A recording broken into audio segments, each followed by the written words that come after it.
juu yangu. Kwa sababu Bwana amenitia mafuta. Kwa sababu Bwana amenitia mafuta. Ni wahubiri wanyenyekevu habari njema. Yaani wahubiri wale wanyenyekevu habari njema. Amenituma ili kuwaganga waliovunjika moyo. Ni amenituma ndio maana nimekuja kifunfu kuwaganga waliokuwa wamevunjika nini? Moyo. Ndio maana niko hapa. Ndio. Kuwatangazia mateka uhuru wao. Ndio maana nakutangazia leo kila waliokuteka umekuwa huru.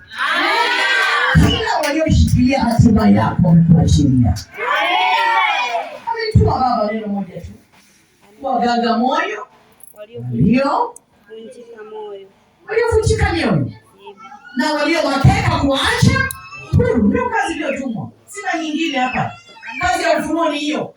Kuwatangazia tu waliotekwa, waliofungwa, waliotekwa mitego njia panda, wengine wanapokea madawa makaburini, wanakumizia madawa. Amenituma leo kutengua hiyo kazi ya ibilisi, kazi ya shetani. Wengine wanakoroga wale kwa sababu hawana hata mshahara. Yaani ili akuwezi unahangaika ndio furaha yake. Leo ninamtangazia na ameshajua kwamba kamanda wa kazi yupo hapa Kifunfu. Endelea.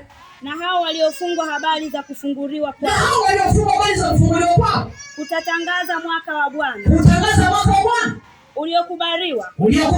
Na siku ya kisasi cha Bwana Mungu wetu. Na siku ya kisasi cha Bwana Mungu wetu. Kuwafariji wote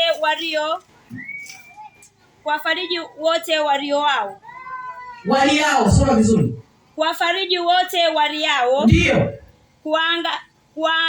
Kuwaagizio hao walio katika Sayuni. Soma vizuri.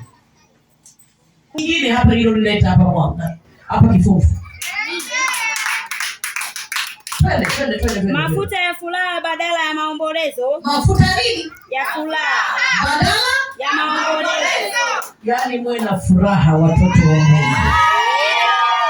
Na kijiji kiwe na furaha na ulinzi wa Kristo.